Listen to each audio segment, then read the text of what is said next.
এই যুগের মুসলমানদের কাছে যদি মুসা আলাইহিস সালাতু ওয়াস সালাম প্রেরিত হতেন, তাহলে এই উত্তরগুলোই পেতেন যেই উত্তরগুলো বানু ইসরায়েলেরা দিয়েছে। আমি মনে হয় বুঝাতে পারি।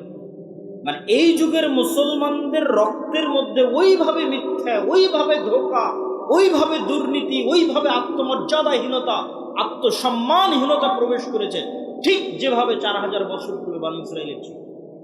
কারণ কি? কারণ হচ্ছে ইউসুফ আলাইহিস সালাতু ওয়াস সালামের মৃত্যুর পর হাকসুস বংশের যখন পতন হয় এবং ফারাও বংশের যখন উত্থান হয়, তো আগের সরকারের সাথে যাদের জোট থাকে, শত্রুতা করতে করতে জোটের সঙ্গী তাদের উপর শত্রুতা চলে। তো ফারাওদের যখন উত্থান হয়, তখন আগের হাকসুস বংশের জোট ইউসুফ আলাইহিস সালাতু ওয়াস সালাম মন্ত্রী ছিলেন, ইউসুফ আলাইহিস সালামের ভাইরাও হয়তো বড় বড় মন্ত্রী পরিষদের সদস্য ছিলেন। তখন ফারাওরা যেমন হাকসুসদের উপর জুলুম চালায়, ঠিক তেমন বানু ইসরায়েলদের উপর জুলুম চালায়। জুলুম আরো বাড়ে কেন?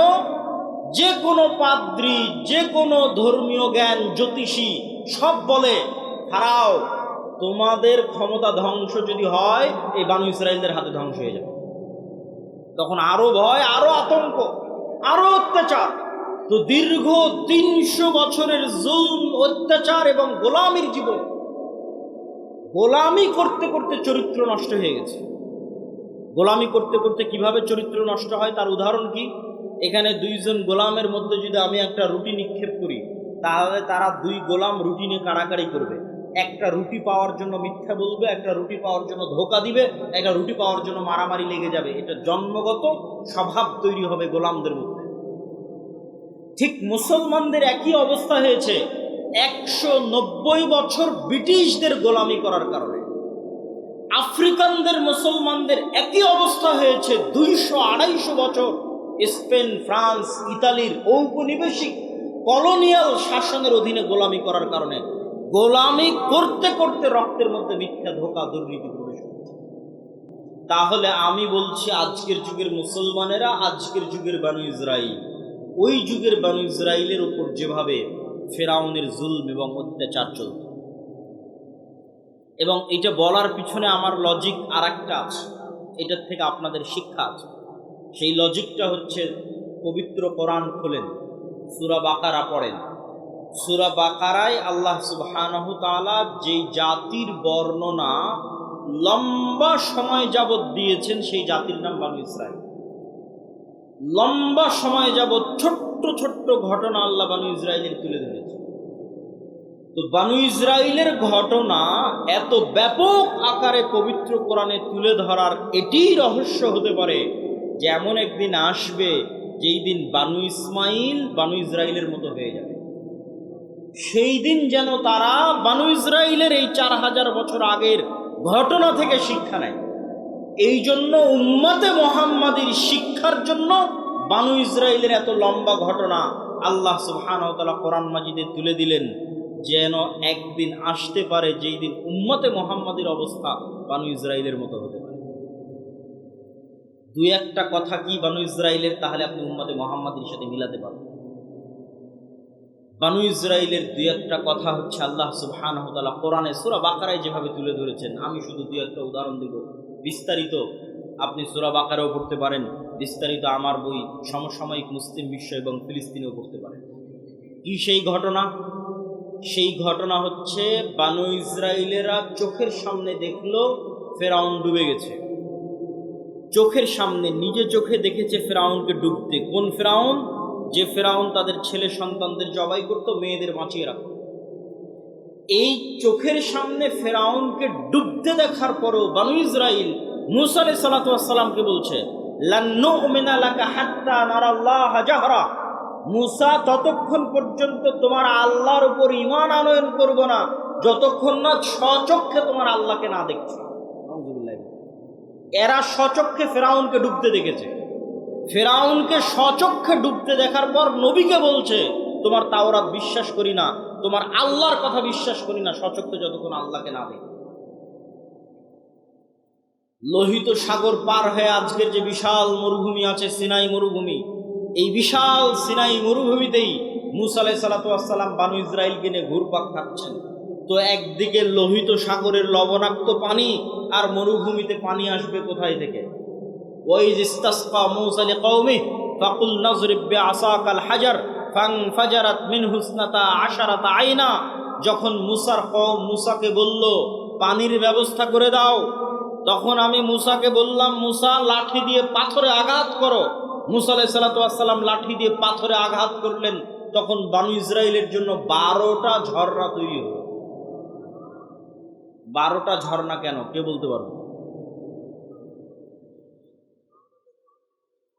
ইয়াকুব আলাইহিস সালাতু ওয়াস সালামের 12 সন্তানের জন্য, ইউসুফ আলাইহিস সালাতু ওয়াস সালামের সহ 12 ভাইয়ের জন্য। মানে ঘটনার ধারা হয়তো মিলাতে পারেননি, আমি সুন্দর করে মিলিয়ে দিই।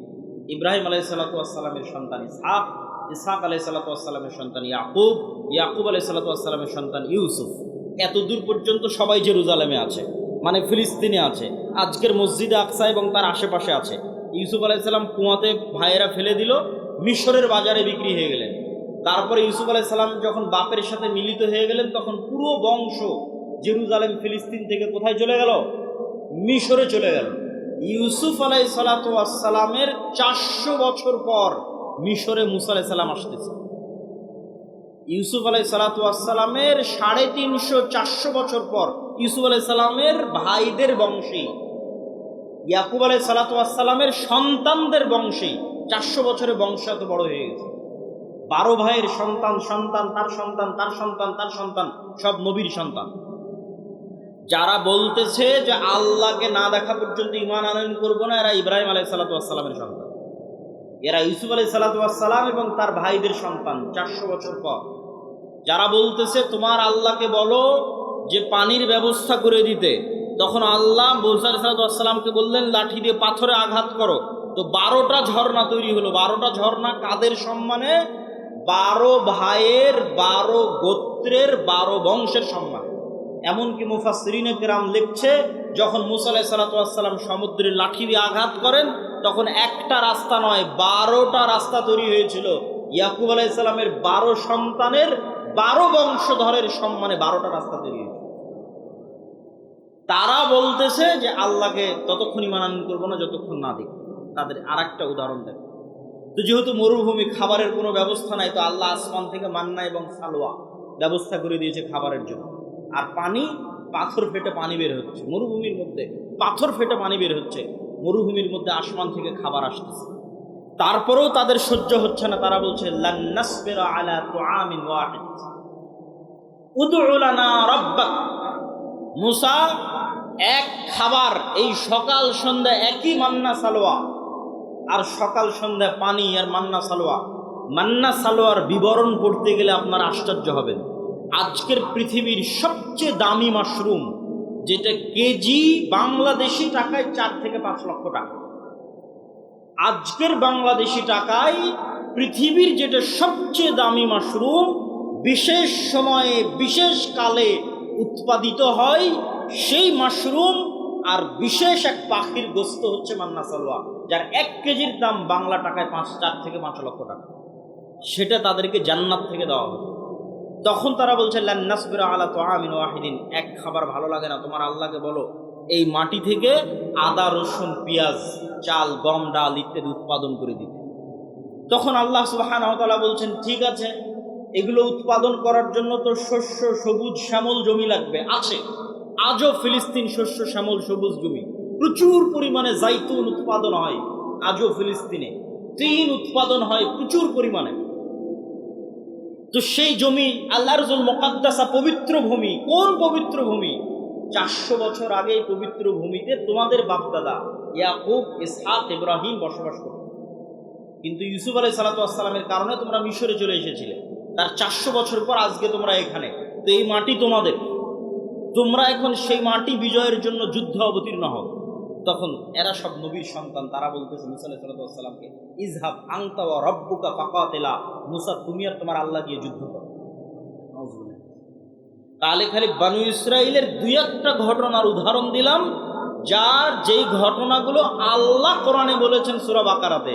আমি 2-1টা করে আয়াত পড়েছি আর সেখান থেকে অনুবাদ করেছি। তাহলে এবার বলেন তো, নবীদের সন্তানেরা 400 বছরে এতটা সংকীর্ণ মনা, এতটা ন্যারো মাইন্ডেড, এতটা আত্মমর্যাদাহীন এতটা আত্মসম্মানহীন, এতটা গোলামের স্বভাবে কিভাবে তাদের চরিত্র পরিবর্তন হয়ে গেল। আমি যখন প্রথম ইউরোপ যাই তখন মূলত আমি এই হিসাবটা মিলাতে পেরেছি। ইউরোপে গিয়ে যখন দেখলাম, ইংল্যান্ডে গিয়ে যখন দেখলাম মুসলমানদের জন্ম নিবন্ধন, সার্টিফিকেট, পাসপোর্ট, ইংল্যান্ডে প্রবেশ, ইউরোপে প্রবেশ, অ্যাসাইলাম ক্লেইম করা, সেখানে কাগজপাতি রেডি করা, তারপরে সেখানে সরকারের কাছ থেকে বেনিফিট নেওয়া, বেকারত্ব ভাতা হোক, সন্তান সন্ততির ভাতা হোক, প্রত্যেকটা ধাপ অধিকাংশে মিথ্যার উপর প্রতিষ্ঠিত। মুসলমানদের ভারত, পাকিস্তান, বাংলাদেশ থেকে যে মুসলমানেরা গেছে তারা ইংল্যান্ডে, আর আফ্রিকা থেকে যে মুসলমানেরা গেছে স্পেন, ফ্রান্স এবং ইতালিতে, তাদের মিথ্যা, তাদের ধোঁকা, তাদের চুরি, তাদের দুর্নীতি ভারত পাকিস্তানের মুসলমানদের চেয়ে আরো খারাপ, আরো নিম্ন স্তরে। তো তখন আমি উদাহরণ মিলালাম, যারা তো আজকের যুগের মানুষ ইসরাইল। আল্লাহ সুবহানাহু ওয়া তাআলা তার বান্দাকে রাতের বেলা সফর করিয়েছেন। রাতের বেলা সফরকে আরবিতে বলা হয় ইসরা, আসরা, রাতে সফর করিয়েছে। কোথায় থেকে? মিনাল মসজিদিল হারাম, মসজিদ হারাম মক্কা থেকে, ইলাল মসজিদিল আকসা, দূরবর্তী মসজিদ পর্যন্ত। আকসা শব্দের অর্থ হচ্ছে দূরবর্তী। যেহেতু মক্কা থেকে মসজিদ আকসা দূরে, এই জন্য মক্কার মানুষ মসজিদ আকসাকে মসজিদ আকসা বলে, যে দূরের মসজিদ হিসেবে সম্বোধন করে। সেটি আল্লাহ সুবহানাহু ওয়া তাআলা কোরআনে তুলে ধরেছে। কোন মসজিদ আকসা? এই পয়েন্টটা হচ্ছে আমাদের জন্য আজকের এই আলোচনার মূল অংশ, যে কারণে আয়াত তুলে ধরা। আল্লাযী বারাকনা হাওলা, যেই মসজিদে আকসার চারিদিক আমি আল্লাহ বরকত দিয়ে ঘিরে দিয়েছি। সেই বরকত সীমাবদ্ধ না সীমাহীন, তা আল্লাহ সুবহানাহু ওয়া তাআলা কোরআন মাজিদের আরেক আয়াতে বলেছেন, ওয়ানাজ্জাইনাহু ওয়া লূতান, আমি এই মাটিতে, যে মাটির কথা আমরা এখন বলছি মসজিদ আকসা এবং তার পার্শ্ববর্তী অঞ্চল, এই মাটিতে আমি আশ্রয় দিয়েছি কাকে? ইব্রাহিমকে এবং লূতকে।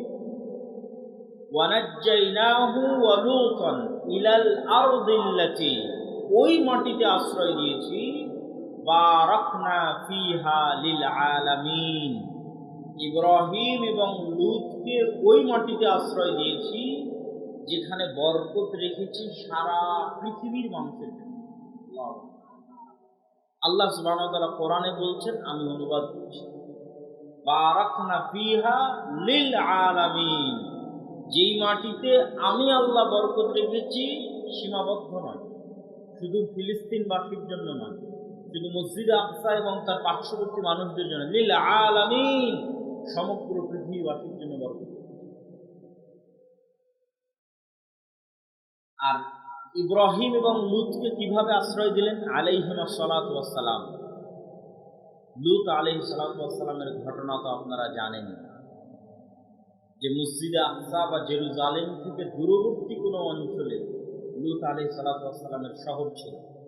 বর্তমান গবেষকদের দাবি অনুযায়ী জর্ডান বা জর্ডানের ডেড সি অঞ্চল, যেই শহরকে পাপাচারের কারণে আল্লাহ সুবহানাহু ওয়া তাআলা উল্টিয়ে দিয়েছিলেন।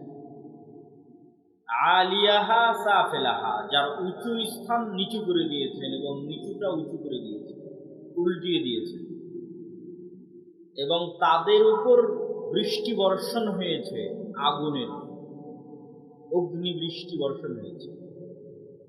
তো এই ধ্বংসযজ্ঞ চালানোর পর লূত আলাইহিস সালাতু ওয়াস সালামকে আল্লাহ কোথায় আশ্রয় দিলেন? লূত আলাইহিস সালামকে আল্লাহ বাঁচালেন, তার সাথে থাকা ঈমানদারদের বাঁচালেন। তো আল্লাহ বলছেন, আমি তাদেরকে ধ্বংস থেকে বাঁচিয়ে এই পবিত্র ভূমিতে আশ্রয় দিয়েছি, যেটা মসজিদ আকসা এবং তার পার্শ্ববর্তী অঞ্চল। আর একজন কাকে আশ্রয় দিয়েছি? ওয়ানাজ্জাইনাহু, আয়ের মার্জে হচ্ছে ইব্রাহিম, ইব্রাহিম আলাইহিস সালাতু ওয়াস সালামকে আশ্রয় দিয়েছি। কিভাবে?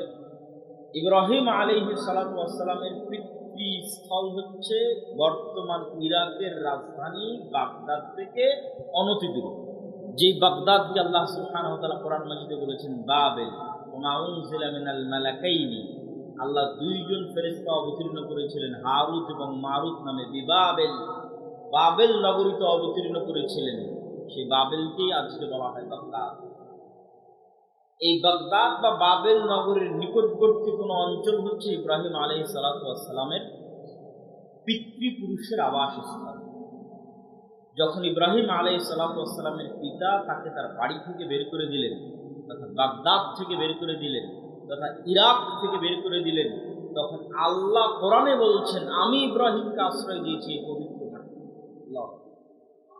তথা মসজিদ আকসা এবং তার পার্শ্ববর্তী অঞ্চল, যেটাকে রাসূল সাল্লাল্লাহু আলাইহি ওয়াসাল্লাম হাদিসে বলেছেন শাম, সিরিয়া। আজকের শাম রাসূল সাল্লাল্লাহু আলাইহি ওয়াসাল্লামের শাম নয়। রাসূলুল্লাহ সাল্লাল্লাহু আলাইহি ওয়াসাল্লাম যতবার শাম বলবেন ততবার আজকের সিরিয়া, তার সাথে আজকের ফিলিস্তিন, আজকের লেবানন, আজকের জর্ডান, আজকের ইসরায়েল, এই 4-5টা সকল রাষ্ট্রগুলো রাসূল সাল্লাল্লাহু আলাইহি ওয়াসাল্লামের শামের অন্তর্ভুক্ত। একই এরিয়া, একই অঞ্চল, একই কালচার।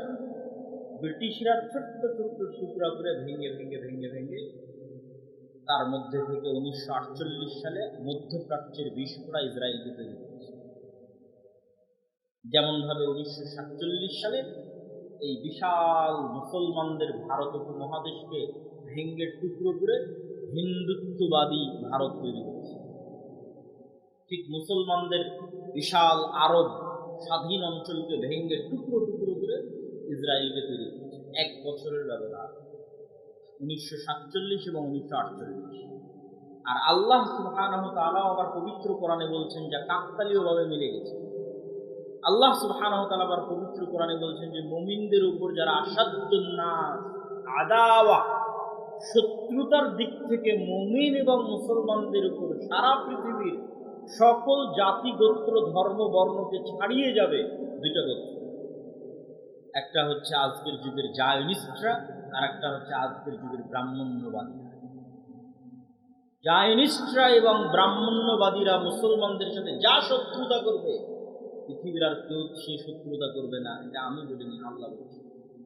তো সেই শত্রুতা করার কাকতালীয়ভাবে সময়কালও মিলে গেছে 1947 এবং 1948। এই জন্য আমার কিছু বক্তব্যে বলা আছে যে বাংলাদেশের মধ্যে গাজা হওয়ার সকল সম্ভাবনা বিরাজমান, যদি ইল্লা মান রাহিমা রাব্বি, যদি আমার প্রতিপালক আল্লাহ সুবহানাহু ওয়া তাআলা আমাদের প্রতি দয়া না করেন। সম্মানিত উপস্থিতি, তাহলে কি বলছিলাম? আলোচনা করছিলাম এই মাটির পবিত্রতা, এই মাটির মহত্ব সম্পর্কে। এই মাটিকে যে পবিত্র মাটি হিসেবে ঘোষণা করা হয়েছে সেটিও আল্লাহ সুবহানাহু ওয়া তাআলা পবিত্র করেন। আল্লাহ সুবহানাহু ওয়া তাআলা যখন বনু ইসরাঈলকে আদেশ দিচ্ছেন যে তোমরা বিজয়ের জন্য, যুদ্ধের জন্য এগিয়ে যাও, প্রবেশ করো এই শহরে, তখন আল্লাহ সুবহানাহু ওয়া তাআলা পবিত্র কোরআনে এই শহরকে সম্বোধন করেছেন উদখুলুল আরদাল মুকাদ্দাসা, তোমরা এই পবিত্র নগরীতে প্রবেশ করো, যেখান থেকে আমরা বলি বাইতুল মুকাদ্দাস। আল্লাহ কোরআন মাজিদে বলেছেন আল আরদুল মুকাদ্দাসা, পবিত্র ভূমি। আল্লাহ কোরআনে বলছেন আমি এই মসজিদ আকসা এবং তার চারপাশে বরকত রেখেছি। মহান আল্লাহ সুবহানাহু ওয়া তাআলা কোরআন মাজিদে বলছেন এই মাটিতে সমগ্র পৃথিবীর জন্য বরকত রেখেছি। মহান আল্লাহ সুবহানাহু ওয়া তাআলা কোরআন মাজিদে বলছেন এই মাটিতে আমি আশ্রয় দিয়েছি ইব্রাহিমকে, এই মাটিতে আমি আশ্রয় দিয়েছি লূতকে আলাইহিমুস সালাতু ওয়াস সালাম। সম্মানিত, তাহলে ইব্রাহিম আলাইহিস সালাতু ওয়াস সালামের দারুল হিজরা, দারুল হিজরা মানে যেখান থেকে আমি যেখানে হিজরত করেছি। মুহাম্মদ সাল্লাল্লাহু আলাইহি ওয়াসাল্লাম মক্কা থেকে মদিনায় হিজরত করেছেন, এই জন্য মদিনা শেষ নবী মুহাম্মদ সাল্লাল্লাহু আলাইহি ওয়াসাল্লামের দারুল হিজরা। এই জন্য মদিনার প্রতি মুহাম্মদ সাল্লাল্লাহু আলাইহি ওয়াসাল্লামের ভালোবাসা ছিল সীমাহীন। এই জন্য ইসলাম কিয়ামত পর্যন্ত টিকে থাকবে, কোথাও যদি না থাকে মদিনায় থাকবে। ঠিক মুহাম্মদ সাল্লাল্লাহু আলাইহি ওয়াসাল্লাম তার পিতা ইব্রাহিমের দারুল হিজরা, ইব্রাহিম আলাইহিস সালাতু ওয়াস সালামের দারুল হিজরা শাম সম্পর্কে, হক যেমন মদিনায় থাকবে, হক তেমন শামে থাকবে, তার ভবিষ্যৎবাণী করতে গিয়ে রাসূলুল্লাহ সাল্লাল্লাহু আলাইহি ওয়াসাল্লাম বলেন আল্লাহুম্মা বারিক লানা ফি শামিনা, হে আল্লাহ আপনি আমার পিতা ইব্রাহিমের দারুল হিজরা সিরিয়াতে বরকত দান করুন। আর এক হাদিসে রাসূলুল্লাহ সাল্লাল্লাহু আলাইহি ওয়াসাল্লাম বলেন, লা তাযালু তায়ফাতুম মিন উম্মতি যাহিরিনা আলাল হক লা ইয়াদুররুহুম মান খাযালাহুম আও লা ইয়াদুররুহুম মান খালাফাহুম আও কামা ক্বালা আলাইহিস সালাতু ওয়াস সালাম। কিয়ামত পর্যন্ত আমার উম্মতের একটি দল, একটি জামাত হকের উপর লড়াইরত থাকবে। কিয়ামত পর্যন্ত হকের উপর লড়াইরত থাকবে। পৃথিবীর কোনো শক্তি তাদের ক্ষতি করতে চাইলেও ক্ষতি করতে পারবে না। এই হাদিসের বিভিন্ন রিওয়ায়াতে রাসূলুল্লাহ সাল্লাল্লাহু আলাইহি সাল্লাম বলেছেন, তোমরা যদি তাদেরকে খুঁজতে চাও তাহলে শাম, সিরিয়ার মাটিতে খুঁজো। তাহলে কি বোঝা গেল? আল্লাহর নবীর দারুল হিজরা মদিনায় যেমন হক থাকবে, কিয়ামত পর্যন্ত ঈমান এবং ইসলাম থাকবে, ঠিক রাসূল সাল্লাল্লাহু আলাইহি ওয়াসাল্লামের পিতা ইব্রাহিমের দারুল হিজরা শামে কিয়ামত পর্যন্ত হক থাকবে। সম্মানিত উপস্থিতি, এই মসজিদে আকসার ইতিহাস কি? আল্লাহ সুবহানাহু ওয়া তাআলা কোরআন মাজিদে বলেন, ইন্না আউওয়ালা বাইতুন উযিআ লিন-নাস বিবাক্কাহ। সারা পৃথিবীর মানুষের জন্য ইবাদত হিসেবে প্রথম যে মসজিদ তৈরি করা হয়েছে সেটা মক্কায়। কোরআনের আয়াত। তো সাহাবীরা রাসূল সাল্লাল্লাহু আলাইহি ওয়াসাল্লামকে জিজ্ঞেস করছে, আল্লাহর নবী, প্রথম মসজিদ যদি মক্কার হারাম হয়, সুম্মা আইয়ু, তাহলে মক্কার হারামের পর দ্বিতীয় পুরাতন মসজিদ কোনটা? সহিহ বুখারীর হাদিসে রাসূলুল্লাহ সাল্লাল্লাহু আলাইহি ওয়াসাল্লাম উত্তরে বলছেন, দ্বিতীয় পবিত্র মসজিদ, পুরাতন মসজিদ হচ্ছে মসজিদ আকসা। সাহাবী জিজ্ঞেস করলেন, কাম বাইনাহুমা, আল্লাহর নবী, মক্কার মসজিদে হারাম আর জেরুজালেমের মসজিদে আকসা, এই দুটোর মধ্যে দূরত্ব কত দিনের? আল্লাহর নবী বললেন, 40 আম, 40 বছরের ব্যবধান। এই জন্য পৃথিবীর 3টে পবিত্রতম স্থান, যেই স্থানে যাওয়ার উদ্দেশ্যে, ইবাদতের উদ্দেশ্যে সফর করলে নেকি হবে। পৃথিবীর এমন 3টা পবিত্রতম স্থান, যেই স্থানে ইবাদত করার উদ্দেশ্যে সফর করলে নেকি হবে। এই 3টা পবিত্রতম স্থানের একটা হচ্ছে মক্কার মসজিদে হারাম, একটা মদিনার মসজিদে নববী, আর একটা জেরুজালেমের মসজিদে আকসা। কিন্তু দুর্ভাগ্য আমাদের, হতভাগা আমাদের জেনারেশন, কেননা আমাদের পূর্বপুরুষরা এই সৌভাগ্যে মণ্ডিত ছিলেন যে তারা হজ সফরে গেলে একসাথে 3টা পবিত্র মসজিদেই সালাত আদায়ের সুযোগ পেতেন। আর দুর্ভাগ্য আমাদের যে আমরা 2টা মসজিদে সালাত আদায়ের সুযোগ পাই, আর একটা মসজিদ থেকে আল্লাহ আমাদের বঞ্চিত করে রেখেছে আমাদের কর্মফলের কারণে। সম্মানিত,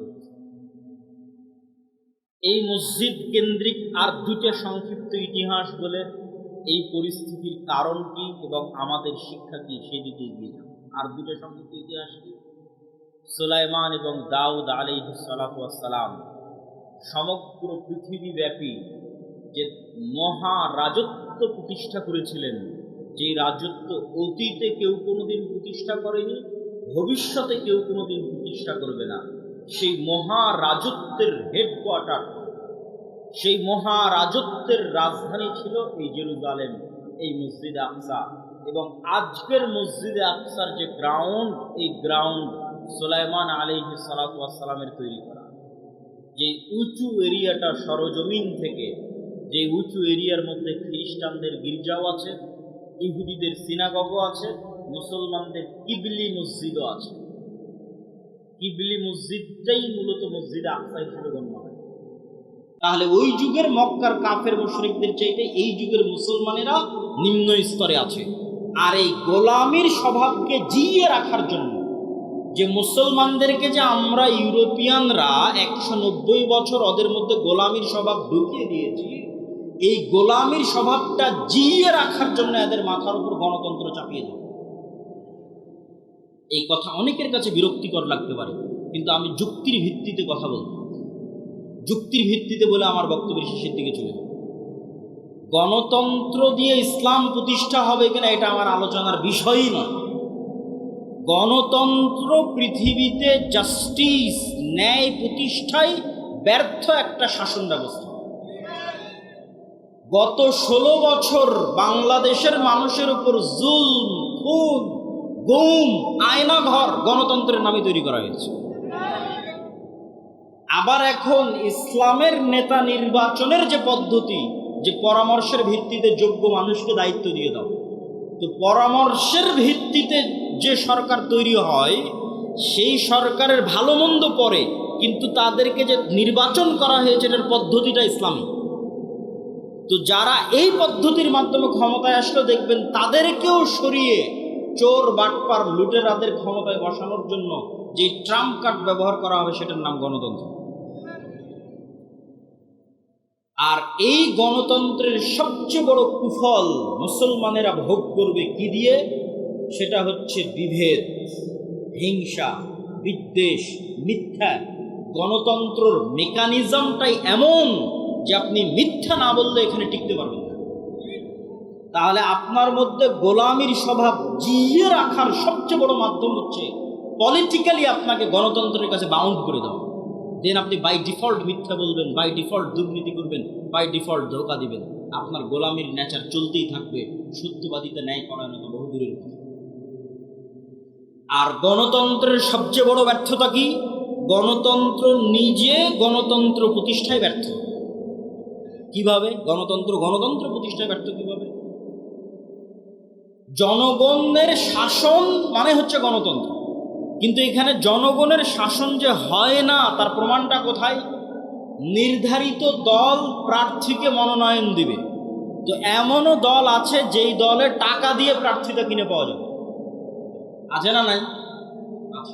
টাকা দিয়ে প্রার্থী মনোনয়নপত্র কিনে নিবে।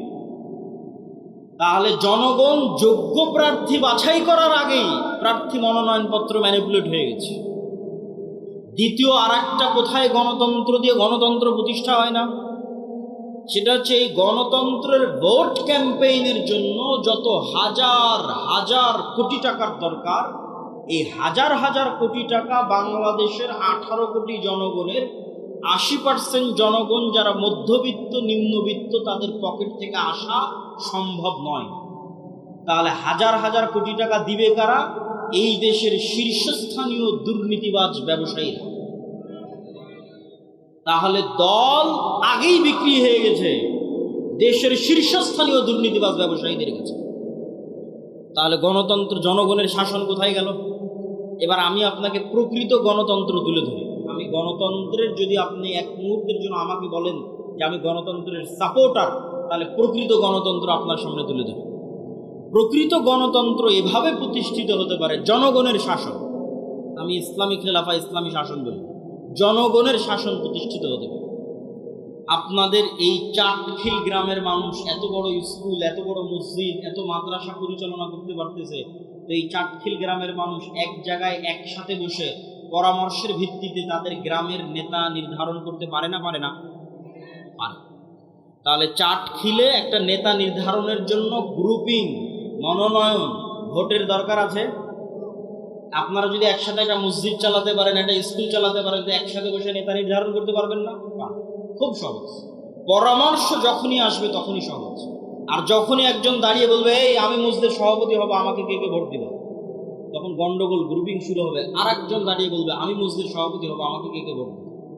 আর যখনই দুই গ্রুপ হয়ে যাবে এবং দাঁড়িয়ে যাবে, তখন এবার টাকা দিয়ে ভোট কিনা শুরু। ইন্নী আব্দুল্লাহ, আমি আল্লাহর বান্দা, তাকে বানিয়ে দেওয়া হয়েছে আল্লাহর সন্তান, তাহলে কিভাবে প্র্যাকটিক্যাল খ্রিস্টান হতে পারে?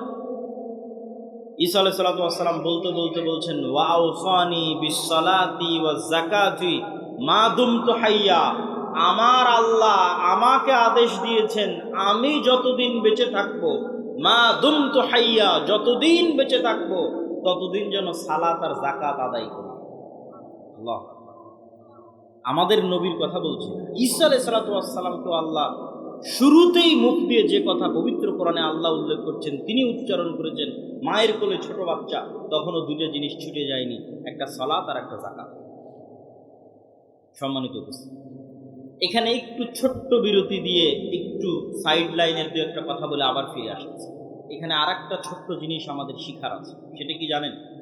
সেটা হচ্ছে আজকের ইউরোপ এবং আজকের আমেরিকা এখনো, অতীতে তো আরো বেশি ছিল এই রেসিজম, বর্ণবাদ, কালার, গায়ের রঙের উপর যে বর্ণবাদ প্রতিষ্ঠিত হয়েছে, যে রেসিজম প্রতিষ্ঠিত হয়েছে, এটা এখনো প্রকাশ্যে মাঝে মধ্যেও দেখা যায়, অন্তরে প্রায় সবাই লালন করে। যখন উঠা বসা করবেন, সাক্ষাৎ করবেন, কথা বলবেন, তখন সেটা বুঝতে পারবেন। আর অতীতে তো আরও বেশি ছিল, কালো, নিগ্র, আফ্রিকানদের তারা গোলাম হিসেবে ব্যবহার করেছে, যুগের পর যুগ, কালের পর কাল, শুধু গায়ের চামড়া কালো হওয়ার কারণে। এখান থেকে শিক্ষণীয় কি? ঈসা আলাইহিস সালাতু ওয়াস সালামের জন্ম ইউরোপে হচ্ছে না আমেরিকায় হচ্ছে? ঈসা আলাইহিস সালাতু ওয়াস সালামের জন্ম ইউরোপের কোন রাষ্ট্রে হচ্ছে আর আমেরিকার কোন রাজ্যে হচ্ছে? ঈসা আলাইহিস সালাতু ওয়াস সালামের জন্ম হচ্ছে আরব ভূমি ফিলিস্তিনের জেরুজালেম শহরে। তাহলে ঈসা আলাইহিস সালাতু ওয়াস সালামের গায়ের রং ইউরোপিয়ান আমেরিকানদের মতো? কথা বলেন, ইউরোপিয়ান আমেরিকানদের মতো না। ঈসা আলাইহিস সালাতু ওয়াস সালামের গায়ের রং মুহাম্মদ সাল্লাল্লাহু আলাইহি ওয়াসাল্লামের, ইব্রাহিম আলাইহিস সালাতু ওয়াস সালামের মতো, মেটে সাদা, শ্যামা সাদা, ধবধবে হলদে যে সাদা। ইউরোপিয়ান এবং আমেরিকানদের গায়ের রং, যেটা নিয়ে তারা গর্ব করে, সেটা তাদের নবীরই গায়ের রং না। তারা যাকে নবী হিসেবে বিশ্বাস করে সেই নবীর গায়ের রং সেটা। তাদের নবী একজন এশিয়ান, তাদের নবী একজন অ্যারাবিয়ান, তাদের নবী একজন সেমেটিক। সম্মানিত উপস্থিতি, ইব্রাহিম আলাইহিস সালাতু ওয়াস সালামের সন্তান ঈসা আলাইহিস সালাতু ওয়াস সালাম। এবার আমরা আসি, এই যে মহাপবিত্র ভূমি, এই মহাপবিত্র ভূমি আমাদের হাতছাড়া হয়েছে কেন? কিভাবে হাতছাড়া হলো? একটা ছোট্ট ঘটনা বলে সেই কারণের বিশ্লেষণে চলে যাব। ওমর ইবনুল খাত্তাব রাদিয়াল্লাহু তাআলা আনহু যখন জেরুজালেম বিজয় করেন, তখন আবু উবাইদা ইবনুল জাররাহ চিঠি লিখেছেন আমিরুল মুমিনিন খলিফাতুল মুসলিমিনের কাছে। সেই দিন জেরুজালেম ঘেরাও করে রেখেছিল যতজন মুজাহিদ, তার মধ্যে 4000 শুধু ছিল সাহাবী, 4000 শুধু ছিল সাহাবী, যারা জেরুজালেম ঘেরাও করে রেখেছিল। চিঠি লেখা হয়েছে, আপনি নিজে উপস্থিত হলে চাবি হস্তান্তর হবে, আপনি নিজে উপস্থিত না হলে চাবি হস্তান্তর হবে না। তো ওমর রাদিয়াল্লাহু তাআলা মদিনা থেকে রওনা করেছেন প্রায় 1200 থেকে 1500 কিলোমিটারের পথ জেরুজালেমে পৌঁছার উদ্দেশ্যে। তো যখন তিনি পৌঁছাচ্ছেন, সহিহ সূত্রে প্রমাণিত যে তখন তিনি উটের যে লাগাম আছে সেই লাগাম ধরে টানছিলেন, আর তার গোলামকে উটের পিঠে বসিয়ে রেখেছিলেন, আর তার পোশাক ছিল জীর্ণ শীর্ণ। তো আবু উবাইদা ইবনুল জাররাহ হন্তদন্ত হয়ে ওমর রাদিয়াল্লাহু তাআলার নিকটে ছুটে গেছেন। ছুটে গিয়ে বলছেন যে ইন্নার রওমা ইয়ানজুরু ইলাইনা নাজরাতা কিল্লাহ, আজকে আপনি যে পোশাক পরে এসেছেন আর যে অবস্থায় প্রবেশ করছেন আমিরুল মুমিনিন, আজকে জানেন কি বিজয় হচ্ছে? রোমান এম্পায়ারের সবচেয়ে বড় তীর্থস্থল, রোমান এম্পায়ারের সবচেয়ে বড় তীর্থস্থল জেরুজালেম আপনি বিজয় করছেন। হাজার হাজার পাদ্রী এখানে অপেক্ষমান আছে। আজকে আপনি যে অবস্থায় উপস্থিত হয়েছেন, এটা তো মুসলমানদের মান সম্মান নষ্ট করে। ওমর রাদিয়াল্লাহু তাআলা বলছেন, তুমি না বলে অন্য কেউ যদি এই কথা বলতো আমি কষ্ট পেতাম না। আমরা জাহিলি যুগে দুনিয়ার কোনো মানুষ আমাদের চিনত না। আজকে মরুভূমির এক রাখালকে আল্লাহ সুবহানাহু ওয়া তাআলা কোথায় নিয়ে গেছে? একজন অপরিচিত, অজানা, অচেনা মরুভূমির একজন ব্যক্তিকে আল্লাহ সুবহানাহু ওয়া তাআলা আজকে এমন জায়গায় নিয়ে গেছে যে তার হাতে রোমান এম্পায়ারের সবচেয়ে বড় তীর্থস্থল জেরুজালেম বিজয় হচ্ছে। এই সম্মান, পোশাক আশাক, কাপড় চোপড়, ধন দৌলত ইত্যাদি দিয়ে আসেনি। আ'আজ্জানাল্লাহু বিল ইসলাম, কোন রিওয়ায়াতে আছে বিকিতাবিল্লাহ, আল্লাহ আমাদেরকে সম্মান দিয়েছে কোরআনের অনুসরণের কারণে, ইসলামের অনুসরণের কারণে। বলেন আল্লাহু আকবার। তাহলে মুসলমানেরা জেরুজালেম শক্তি দিয়ে, ক্ষমতা দিয়ে, বুদ্ধি দিয়ে, কৌশল দিয়ে জেরুজালেম বিজয় করে। আল্লাহ ভরসা, আল্লাহ ভীরুতা দিয়ে জেরুজালেম বিজয় করেছে। আজকে মুসলমানদের কাছে শক্তির অভাব নাই। আজকে 57টা মুসলিম দেশের যা শক্তি, এই সকল শক্তি একত্রিত করলে আমার মনে হয় না উমাইয়া শাসন আমলে, আমার মনে হয় না আব্বাসীয় শাসন আমলে, আমার মনে হয় না খোলাফায়ে রাশিদিনের শাসন আমলে এর সিকিভাগ শক্তি মুসলমানদের ছিল। আজকে মুসলমানদের দুনিয়াবি যা শক্তি, তার সিকিভাগ শক্তি আমার মনে হয় না উমাইয়া, আব্বাসীয়, খোলাফায়ে রাশিদিনের শাসন আমলে ছিল, অথবা সুলতান সালাহুদ্দিন আইয়ুবীর হাতে ছিল। কিন্তু তাদের কাছে ছিল আল্লাহ ভরসা, আল্লাহ ভীতি, আল্লাহ ভীরুতা। আমাদের কাছে দুনিয়াবি সকল পথপন্থা আছে, কিন্তু ওই দুইটা জিনিস আমরা হারিয়ে ফেলেছি, আল্লাহ ভরসা এবং আল্লাহ ভীরুতা, তাকওয়া পরহেজগারিতা এবং তাওয়াক্কুল আলাল্লাহ। সম্মানিত উপস্থিতি, মুসলমানদের আজকের এই অবস্থাকে আমি আমার বহু বক্তব্যে তুলনা করেছি যে আজকের মুসলমানেরা এই যুগের বানু ইসরাইল, এবং তুলনার মানদণ্ডটা কি সেটা দিয়ে এই বক্তব্যের শিক্ষার দিকে এগিয়ে যাচ্ছে। কিভাবে আমরা এই দাসত্ব এবং এই গোলামি থেকে মুক্তি পাব সেটার দিকে এগিয়ে যাচ্ছে। তুলনার মানদণ্ড কোথায়? আল্লাহ সুবহানাহু ওয়া তাআলা কোরআন মাজিদে বলছেন, ওয়াইজ নাজ্জাইনাকুম মিন আলি ফিরআউন ইয়াসুমুনাকুম সুআল আযাব ইউযাববিহুনা আবনাআকুম ওয়া ইস্তাহিয়ুনা নিসাআকুম। স্মরণ করো সেই দিনের কথা যেই দিন আমি আল্লাহ তোমাদেরকে ফেরাউনের কবল থেকে বাঁচিয়ে দিয়েছিলাম। কোন ফেরাউনের কবল থেকে বাঁচিয়ে দিয়েছিলাম? যে তোমাদের ছেলে সন্তানদের জবাই করত আর তোমাদের মেয়ে সন্তানদের জীবিত রাখত। তাহলে ওই যুগের বানু ইসরাইলদের উপর ফেরাউনের জুলুমের মাপকাঠি হচ্ছে ফেরাউন ওই যুগের বানু ইসরাইলদের ছেলে সন্তানদের জবাই করত, মেয়ে সন্তানদের বাঁচিয়ে রাখত। ঠিক কাছাকাছি ওই রকমই জুলুম আজকের যুগের ফেরাউনেরা আজকের যুগের মুসলমানদের উপর গাজাই করতেছে। কাছাকাছি ওই রকমের জুলুম, বরং তার চেয়ে ভয়ঙ্কর হতে পারে, তার চেয়ে ভয়াবহ হতে পারে। এখানে নারী পুরুষ শিশু পার্থক্য ছাড়াই গত ১.৫ বছরে ৫০,০০০-এর বেশি নারী পুরুষ শিশুকে গাজার মাটিতে হত্যা করা হয়েছে। আর সমগ্র পৃথিবীর চোখের সামনে, সমগ্র মুসলিম বিশ্বের চোখের সামনে। সম্মানিত উপস্থিতি, তাহলে আমি বলছি আজকের যুগের মুসলমানেরা আজকের যুগের বানু ইসরাইল, ওই যুগের বানু ইসরাইলের উপর যেভাবে ফেরাউনের জুলম এবং অত্যাচার চলত, এবং এটা বলার পিছনে আমার লজিক আর একটা আছে, এটার থেকে আপনাদের শিক্ষা আছে। সেই লজিকটা হচ্ছে, পবিত্র কোরআন খোলেন, সূরা বাকারা পড়েন। সূরা বাকারায় আল্লাহ সুবহানাহু তাআলা যেই জাতির বর্ণনা লম্বা সময় যাবৎ দিয়েছেন সেই জাতির নাম বানু ইসরাইল। লম্বা সময় যাবৎ ছোট্ট ছোট্ট ঘটনা আল্লাহ বানু ইসরাইলের তুলে ধরেছে। তো বানু ইসরাইলের ঘটনা এত ব্যাপক আকারে পবিত্র কোরআনে তুলে ধরার এটিই রহস্য হতে পারে যে এমন একদিন আসবে যেই দিন বানু ইসমাইল বানু ইসরাইলের মতো হয়ে যাবে। সেই দিন যেন তারা বানু ইসরাইলের এই ৪,০০০ বছর আগের ঘটনা থেকে শিক্ষা নেয়। এই জন্য উম্মতে মুহাম্মাদীর শিক্ষার জন্য বানু ইসরাইলের এত লম্বা ঘটনা আল্লাহ সুবহানাহু ওয়া তাআলা কোরআন মাজিদে তুলে দিলেন, যেন একদিন আসতে পারে যেই দিন উম্মতে মুহাম্মাদীর অবস্থা বানু ইসরাইলের মতো হতে পারে। দুই একটা কথা কি বানু ইসরাইলের, তাহলে আপনি উম্মতে মুহাম্মাদীর সাথে মিলাতে পারবেন। বানু ইসরাইলের দুই একটা কথা হচ্ছে আল্লাহ সুবহানাহু ওয়া তাআলা কোরআনে সূরা বাকারায় যেভাবে তুলে ধরেছেন। আমি শুধু দুই একটা উদাহরণ দেব। বিস্তারিত আপনি সূরা বাকারাও পড়তে পারেন, বিস্তারিত আমার বই সমসাময়িক মুসলিম বিশ্ব এবং ফিলিস্তিনেও পড়তে পারেন। কি সেই ঘটনা? সেই ঘটনা হচ্ছে বানু ইসরাইলেরা চোখের সামনে দেখলো ফেরাউন ডুবে গেছে। চোখের সামনে নিজে চোখে দেখেছে ফেরাউনকে ডুবতে। কোন ফেরাউন?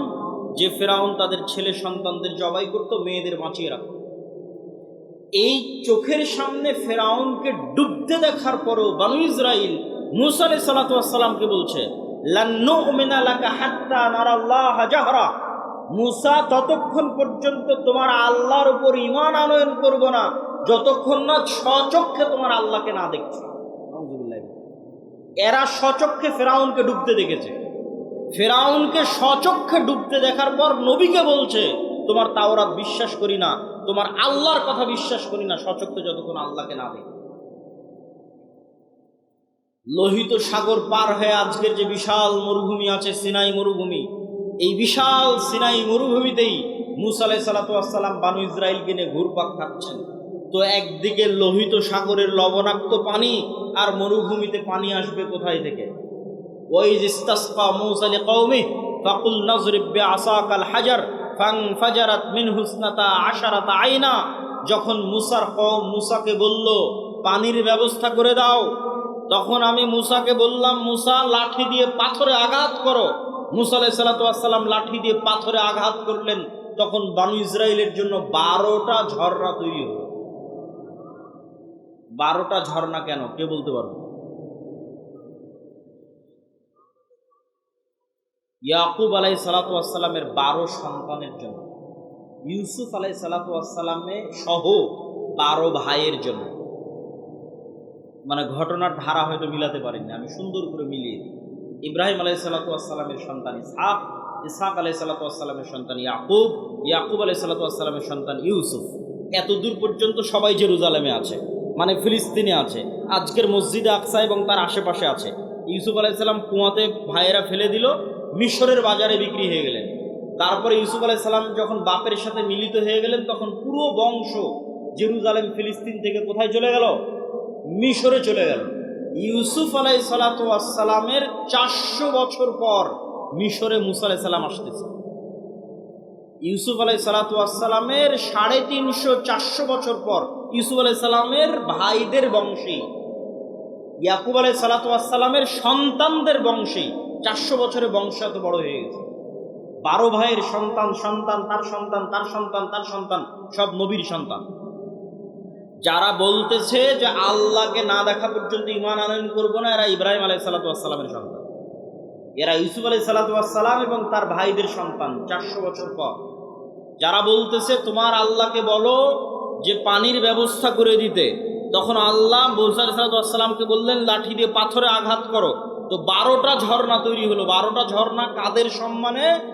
12 ভাইয়ের, 12 গোত্রের, 12 বংশের সম্মানে।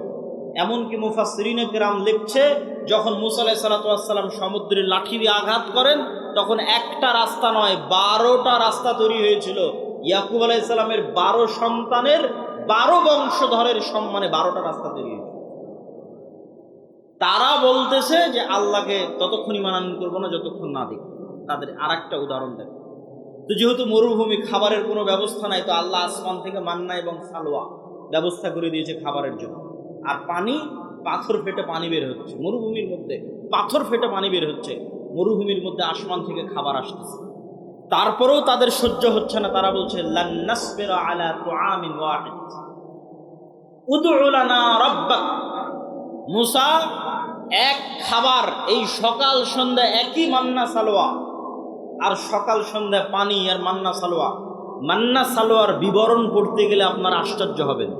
আজকের পৃথিবীর সবচেয়ে দামি মাশরুম, যেটা কেজি বাংলাদেশি টাকায় 4 থেকে 5 লক্ষ টাকা, আজকের বাংলাদেশি টাকায় পৃথিবীর যেটা সবচেয়ে দামি মাশরুম, বিশেষ সময়ে বিশেষ কালে উৎপাদিত হয়, সেই মাশরুম আর বিশেষ এক পাখির গোস্ত হচ্ছে মান্না সালোয়া, যার 1 কেজির দাম বাংলা টাকায় 4 থেকে 5 লক্ষ টাকা। সেটা তাদেরকে জান্নাত থেকে দেওয়া হতো। তখন তারা বলছে লান নাসবিরা আলা তুআমিন ওয়াহিদিন, এক খাবার ভালো লাগে না, তোমার আল্লাহকে বলো এই মাটি থেকে আদা, রসুন, পেঁয়াজ, চাল, গম, ডাল ইত্যাদি উৎপাদন করে দিতে। তখন আল্লাহ সুবহানাহু ওয়া তাআলা বলছেন ঠিক আছে, এগুলো উৎপাদন করার জন্য তো শস্য, সবুজ শ্যামল জমি লাগবে, আছে আজও ফিলিস্তিন শস্য শ্যামল সবুজ জমি, প্রচুর পরিমাণে জাইতুন উৎপাদন হয় আজও ফিলিস্তিনে, তিন উৎপাদন হয় প্রচুর পরিমাণে। তো সেই জমি আল্লাহর মুকাদ্দাসা, পবিত্র ভূমি। কোন পবিত্র ভূমি? 400 বছর আগে এই পবিত্র ভূমিতে তোমাদের বাপদাদা ইয়াকুব, ইসহাক, ইব্রাহিম বসবাস করত। কিন্তু ইউসুফ আলাইহিস সালাতু ওয়াস সালামের কারণে তোমরা মিশরে চলে এসেছিলে, তার 400 বছর পর আজকে তোমরা এখানে। তো এই মাটি তোমাদের, তোমরা এখন সেই মাটি বিজয়ের জন্য যুদ্ধে অবতীর্ণ হও। তখন এরা সব নবীর সন্তান, তারা বলতেছে মুসা আলাইহিস সালাতু ওয়াস সালামকে, ইযহাব আনতা ওয়া রাব্বুকা ফাকাতিলা, মুসা তুমি আর তোমার আল্লাহ গিয়ে যুদ্ধ করো। তাহলে খালি বনী ইসরাইলের 2-1টা ঘটনার উদাহরণ দিলাম, যার যেই ঘটনাগুলো আল্লাহ কোরআনে বলেছেন সূরা বাকারাতে।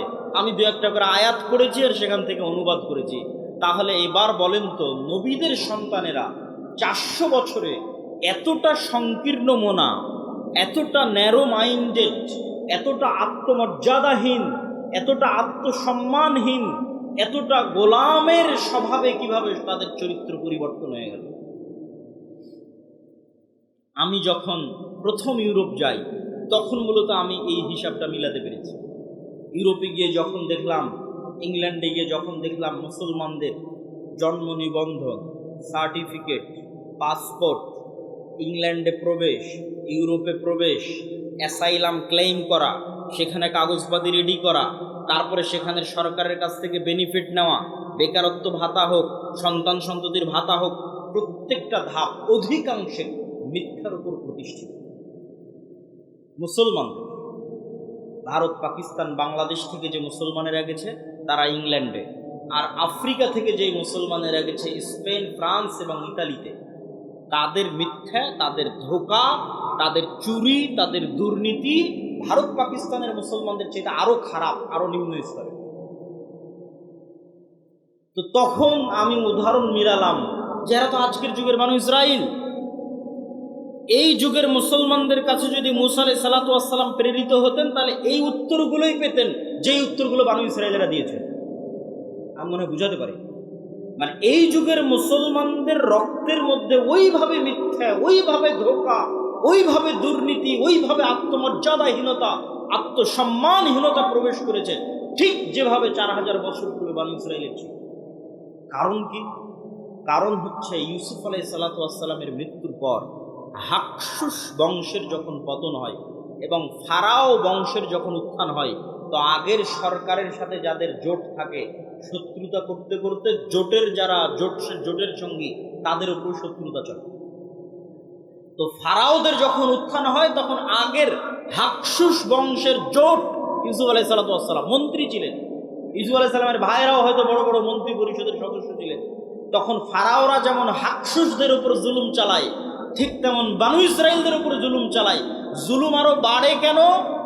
যে কোনো পাদ্রী, যে কোনো ধর্মীয় জ্ঞান, জ্যোতিষী সব বলে, ফারাও তোমাদের ক্ষমতা ধ্বংস যদি হয় এই বানু ইসরাইলদের হাতে ধ্বংস হয়ে যাবে। তখন আরো ভয়, আরো আতঙ্ক, আরো অত্যাচার।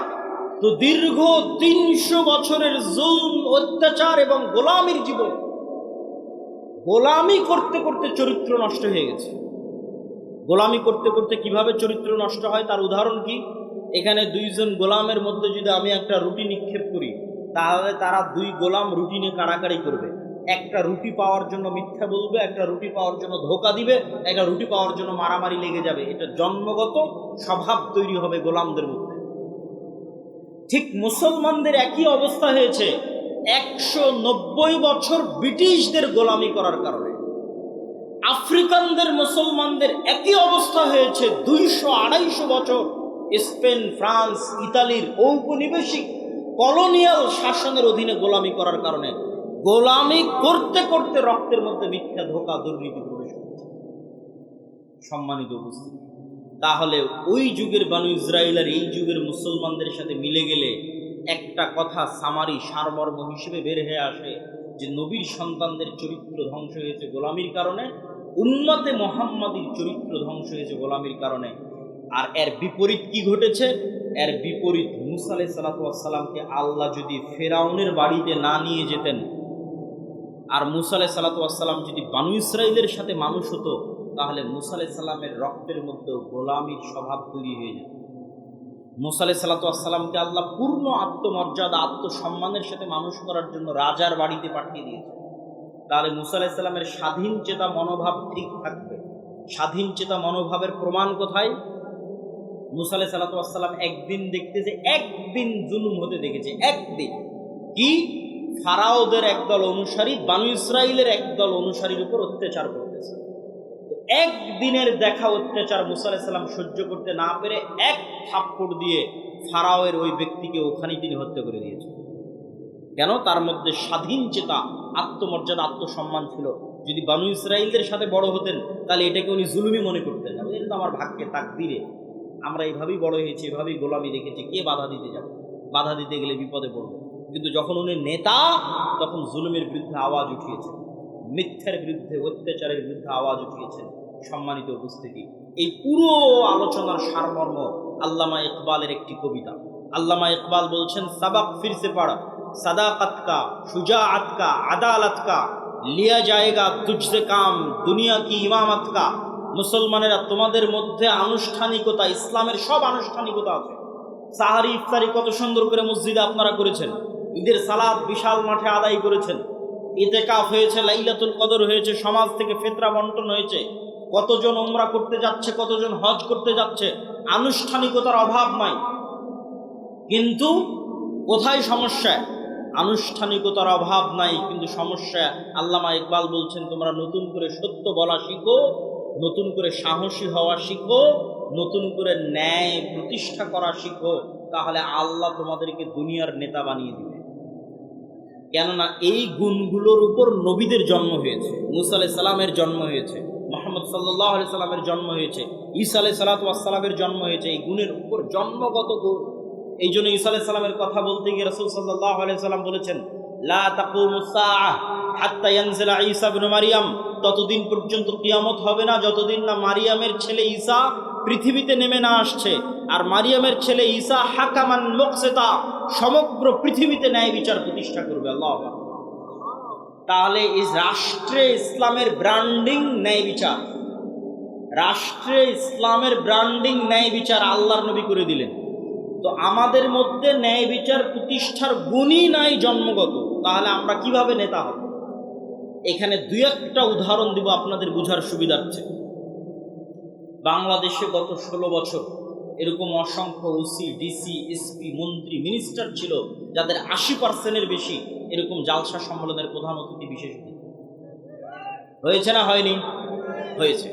গত 16 বছর এরকম অসংখ্য ওসি, ডিসি, এসপি, মন্ত্রী, এসিল্যান্ড, সাব রেজিস্ট্রার ছিল যাদের অন্তত 70%-এর বেশি উমরা করেছে।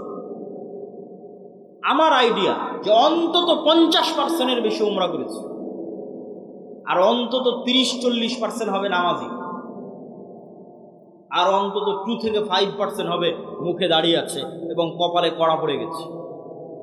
কিন্তু ওই যে ঈসা আলাইহিস সালামের জন্য আল্লাহর নবী যে শব্দ ব্যবহার করলো, যে ঈসা আলাইহিস সালাম যেই দিন পৃথিবীতে আসবে সমগ্র পৃথিবীতে ন্যায় প্রতিষ্ঠা করবে। তো এই যে মুসলমানেরা নামাজি, হাজি, উমরাকারী, দানবীর, জালসার প্রধান অতিথি, বিশেষ অতিথি, এরা নিজ নিজ দায়িত্বের জায়গায় কত পার্সেন্ট ন্যায় প্রতিষ্ঠাকারী এবং সত্যবাদী ছিল? কত পার্সেন্ট নিজ নিজ দায়িত্বের জায়গায় সত্য প্রতিষ্ঠাকারী, ন্যায় প্রতিষ্ঠাকারী ছিল? এটাই হচ্ছে গোলামের স্বভাব। আমাদের মধ্যে আনুষ্ঠানিকতা আছে, কিন্তু আমরা যে নেতা হব সেই নেতৃত্বের যোগ্যতা আমাদের মধ্যে বিকাশ ঘটেনি, যেটা আল্লামা ইকবাল বুঝতে পেরেছিলেন। আর একটা উদাহরণ দেই, আপনাদের এখানেও এমন মানুষ বসে আছে, অত্র অঞ্চলে আছে, অত্র গ্রামে আছে, যে হয়তো হাজি, ওমরাকারী, নামাজি, কিন্তু তার বোনকে তার পিতার সম্পত্তিতে ন্যায়ের সাথে ভাগ দেয়নি। ন্যায়ের সাথে ভাগ দেওয়া মানে একদল আছে ভাগ থেকেই বঞ্চিত করেছে, আর একদল আছে ভাগ দিয়েছে ন্যায়ের সাথে দেয়নি। যেটা বেশি দামি রাস্তার পাশে ফরওয়ার্ড জমি সেটা নিজে নিয়েছে, যেটা কম দামি, কম আবাদ হয়, পানিতে ডুবে থাকে, সেটা বোনকে দিয়েছে। তাহলে যে ব্যক্তি তার পরিবারে ন্যায় প্রতিষ্ঠা করতে পারলো না, আল্লাহ কিভাবে তাকে রাষ্ট্রে ন্যায় প্রতিষ্ঠার যোগ্য মনে করবে? আমাকে উত্তর দেন। কেননা রাষ্ট্রে ইসলাম যাওয়া মানে ন্যায় বিচার প্রতিষ্ঠা হওয়া। দলিল ঈসা আলাইহিস সালাম সম্পর্কে আল্লাহর নবী যা বললেন, এক বাক্যে ব্র্যান্ডিং করলেন। তাহলে রাষ্ট্রে ইসলাম মানে ন্যায় বিচার। তো মুসলমান লিল্লাহে তাকবীর দিয়ে রাষ্ট্রে ইসলাম নিয়ে যাবে, তো সেই মুসলমান তো তার পরিবারে ন্যায় প্রতিষ্ঠা করতে পারেনি, তাহলে আল্লাহ কিভাবে ওই মুসলমানকে রাষ্ট্রে ন্যায় প্রতিষ্ঠার যোগ্য মনে করবে? অসম্ভব। বরং ওই মুসলমানকে যদি রাষ্ট্রের দায়িত্ব দেওয়া হয়, গত 16 বছর যা দুর্নীতি হয়েছে, ওই বেটা তার চেয়ে বেশি দুর্নীতি। কেননা সে যদি তার বোনের সাথে দুর্নীতি করতে পারে, 16 কোটি মানুষের সাথে করতে পারে না? সম্মানিত উপস্থিতি, ঠিক আপনাদের অঞ্চলে আর একটা বড় অন্যায়, মানুষের সাথে অন্যায় প্রচলিত আছে, সেটা যে ডিমান্ডের ভিত্তিতে, যৌতুকের ভিত্তিতে বিবাহ। নামাজি, হাজি, ওমরাকারী, মাদ্রাসা মসজিদ কমিটির মেম্বার, কিন্তু ছেলেকে বিবাহ দেওয়ার ক্ষেত্রে ডিমান্ড এবং যৌতুকের অভাব নাই। তাহলে সে ওই মেয়ে এবং মেয়ের পরিবারের উপর ন্যায় প্রতিষ্ঠা করতে পারে। তো যে তার বৌমা এবং বৌমায়ের পরিবারের উপর ন্যায় প্রতিষ্ঠা করতে পারেনি, তাকে আল্লাহ রাষ্ট্রে ন্যায় প্রতিষ্ঠার যোগ্য মনে করবে? অসম্ভব, ইম্পসিবল। এটা গেল সাধারণ জনগণের কথা। আর প্রথমে গেল যারা রাষ্ট্রের বিভিন্ন দায়িত্বে আছে তাদের কথা। এবার আসেন আলেম ওলামাদের কথা। মসজিদ, মাদ্রাসা, ইসলামী দল, ইসলামী সংগঠন, সব জায়গায় ইসলামের বাহ্যিক আনুষ্ঠানিকতা বিরাজমান আছে। দাড়ি, টুপি, সালাত, সিয়াম, হজ, যাকাত সব কিছু আছে। কিন্তু আপনি আশ্চর্য হবেন যে ন্যায় কতটুকু আছে সেটা যদি খুঁজতে যান পার্সেন্টেজে মিলবে না। দেখবেন যে ইসলামী দলের আমির তার ওই কর্মীকেই ছাঁটাই করে দিয়েছে যেই কর্মী বেশি পরিশ্রম করে, আর ওই কর্মীকে পদ দিয়ে দিয়েছে যে বেশি চামচামি করে। তার মানে সে তার দলে ন্যায় প্রতিষ্ঠা করতে পারে। এবং যেখানে যত মসজিদ, মাদ্রাসা, দলে গন্ডগোল আছে, আহলে হাদিস হোক, হানাফি হোক, মাযহাব মাসলাক নির্বিশেষে যেখানেই দেখবেন গন্ডগোল আছে, ওখানে যে বুঝবেন এখানে ন্যায় পরায়ণতার অভাব আছে। আলেম হতে পারে, হাজি হতে পারে, কিন্তু ন্যায় প্রতিষ্ঠা করতে পারেনি। হয় আমির না হয় কর্মী, দুই দলের যে কোনো এক দল ন্যায় প্রতিষ্ঠা করতে পারে। সম্মানিত উপস্থিতি, আর যতক্ষণ ন্যায় প্রতিষ্ঠাকারী, সত্য প্রতিষ্ঠাকারী না হবে, ততক্ষণ আল্লাহর দৃষ্টিতে নেতা হিসেবে যোগ্য বলে বিবেচিত হবে। আল্লাহর দৃষ্টিতে নেতা হিসেবে যোগ্য বলে বিবেচিত হলে আল্লাহ রাষ্ট্র ক্ষমতার দায়িত্ব দেবে। এই জন্য আমি উদাত্ত আহ্বান জানাবো যে আজকের এই আলোচনা থেকে আমরা এতটুকু কি শিক্ষা গ্রহণ করতে পারি না যে আমাদেরকে সত্যবাদী এবং ন্যায় প্রতিষ্ঠাকারী হতে হবে? পারি না? একটা হাদিস আপনাদের সামনে পেশ করি। সাবআতু ইউদিল্লুহুমুল্লাহ ইয়াওমা লা দিল্লা ইল্লা দিল্লু। 7 শ্রেণীর মানুষকে কিয়ামতের মাঠে আল্লাহ বিশেষ ছায়া দিবেন। তো এই বিশেষ ছায়া দেওয়ার যে 7 শ্রেণীর লিস্ট আছে, এই লিস্টের 1 নম্বরে তাহাজ্জুদ গুজারকে, নফল সিয়াম পালনকারীকে, দানবীরকে, মসজিদে জামাতে সালাত আদায়কারীকে, সকলকে অতিক্রম করে 1 নম্বরে পৌঁছে গেছে ন্যায় প্রতিষ্ঠাকারী দায়িত্বশীল। কেন? ইমামুন আদেল। কেন? ন্যায় প্রতিষ্ঠা করা আল্লাহর সবচেয়ে বড় গুণ। বলেন আল্লাহু আকবার। আল্লাহ বলছেন আমি আদেল, আমি ন্যায় পরায়ণ, ন্যায় প্রতিষ্ঠাকারী। হারামতু যুলমা আলাইয়া, আমার উপর জুলম করাকে আমি হারাম করে নিয়েছি। পৃথিবীর মানুষ যদি কোথাও ন্যায় বিচার না পায়, তাহলে আমি আল্লাহ কিয়ামতের মাঠে ন্যায় বিচার বুঝিয়ে দেব। তাহলে ন্যায় প্রতিষ্ঠা করা কার গুণ? আল্লাহর গুণ। আর পৃথিবীর সকল ক্ষমতার মালিক কে? আল্লাহ। যখন এবার ওই গুণের সাথে মিলে যাবে, তখন আল্লাহ সুবহানাহু ওয়া তাআলা ওই ব্যক্তিকে যোগ্য মনে করবে যে সেও নেতা হওয়ার যোগ্য, তাকে এবার আমি একটু ক্ষমতা দিই। তখন মুসলমানদের হাতে এমনি ক্ষমতা চলে আসবে, এমনি রাষ্ট্র ক্ষমতা। যোগ্য হতে হবে রাষ্ট্র ক্ষমতা পাওয়া আল্লাহর দৃষ্টিতে, মানুষের দৃষ্টিতে। ফেসবুকে লাইক পাওয়া, ফলোয়ার পাওয়া, ভোটে দাঁড়ানো, নির্বাচনী ক্যাম্পেইন, এগুলো দিয়ে মানুষের দৃষ্টিতে আমি দায়িত্ব পালনের যোগ্য হতে পারি। কিন্তু আল্লাহর দৃষ্টিতে দায়িত্ব পালনের যোগ্য হতে হলে সত্যবাদিতা, ন্যায়পরায়ণতার মাপকাঠিতে যে উত্তীর্ণ হবে, বাইনি ও বাইন আল্লাহ, আল্লাহর কাছে উত্তীর্ণ হতে পারবে, আল্লাহ ওকে নেতা হওয়ার যোগ্য মনে করবে, আল্লাহ ওকে নেতা বানিয়ে দেবে। সম্মানিত উপস্থিতি, আর এই যে গোলামির নেচার, আপনাদের বিরক্তি হওয়ার আগেই কিন্তু আমি বক্তব্য শেষ করবো। এই জন্য আপনাদের উদাত্ত আহ্বান জানাচ্ছি যে আপনারা আর কিছুক্ষণ, আমার বক্তব্যের সারমর্মের দিকে চলে আসতেছে, শেষের দিকে চলে আসতেছে, আর কিছুক্ষণ ধৈর্যের সাথে শুনুন। সেটি কি? সেটি হচ্ছে এই যে গোলামির যে নিতে পারতেছে না, অপারেশন হচ্ছে, টাকা নাই, তখন কর্জ নিবে। কিন্তু বিলাসী পণ্যের জন্য কর্জ নিবে, তার কোনো পয়েন্ট কোরআন এবং হাদিসে আমি খুঁজে পাইনি। বিলাসী পণ্য মানে আমার মোটর সাইকেল লাগবে, আমার আইফোন লাগবে, আমার আইপ্যাড লাগবে, আমার পাকা মাটির বাড়ি ভেঙে পাকা বাড়ি তৈরি করা লাগবে, এই বিলাসিতার জন্য লোন নিবে। এটা সুদমুক্ত লোনের কথা বলছি, সুদযুক্ত না। বিলাসী পণ্যের জন্য স্বাভাবিক সুদমুক্ত কর্জ নিবে, এর প্রমাণ আমি কোরআন হাদিসে খুঁজে পাইনি। মানুষ কর্জ নিতে পারে যখন বিপদে, সংসার চলে না, মারা যাচ্ছে, অপারেশন হচ্ছে, তখন কর্জ নিতে পারে। গেল 1 নম্বর পয়েন্ট। 2 নম্বর পয়েন্ট হচ্ছে আল্লাহ সুবহানাহু ওয়া তাআলা রাসূল সাল্লাল্লাহু আলাইহি ওয়াসাল্লামকে শিখিয়ে দিয়েছেন সব সালাতে, সব দোয়ায় কর্জ থেকে বাঁচতে চাও। আল্লাহুম্মা নাউযু বিকা মিনাল মা'সামি ওয়াল মাগরাম, আল্লাহ লোন থেকে বাঁচতে চাই। তো সাহাবীরা আল্লাহর নবীকে জিজ্ঞেস করছে, এত কেন কর্জ, লোন থেকে বাঁচতে চান? তখন রাসূলুল্লাহ সাল্লাল্লাহু আলাইহি ওয়াসাল্লাম উত্তরে বলছেন, মানুষ যখন কর্জ নেওয়া শুরু করে, মিথ্যা বলা শুরু করে। এটা আমার বক্তব্যের পয়েন্ট, যেটা কানেক্ট করতে চাচ্ছি। আল্লাহর নবীর হাদিস, মানুষ যখন কর্জ নেওয়া শুরু করে, কি বলা শুরু করে? মিথ্যা বলা শুরু করে। তাহলে আল্লাহর নবী জানেন যে আমার উম্মত যখন মিথ্যার উপর প্রতিষ্ঠিত হবে, এর তো নেতৃত্বের গুণ হারিয়ে যাবে। মিথ্যা তো গোলামের গুণ, স্লেভ, দাস, কৃত দাসের গুণ। তাহলে যে পরিবার ক্ষুদ্র লোন নিচ্ছে কিস্তিতে, ওর মা মিথ্যা বলছে, ওর বাপ মিথ্যা বলছে, ওর ছেলে মিথ্যা বলছে, পুরো পরিবার মিথ্যার উপরে প্রতিষ্ঠিত হচ্ছে, এই পরিবারকে কিভাবে আল্লাহ চয়েস করতে পারে যে তাদেরকে দিয়ে আল্লাহ রাষ্ট্রের ইসলাম প্রতিষ্ঠা করবে? সম্ভব? এই জন্য রাসূল সাল্লাল্লাহু আলাইহি ওয়াসাল্লাম জানেন কোথায় কোথায় নেতৃত্বের গুণাবলী ধ্বংস হতে পারে। নেতৃত্বের গুণাবলী সুদে ধ্বংস হতে পারে।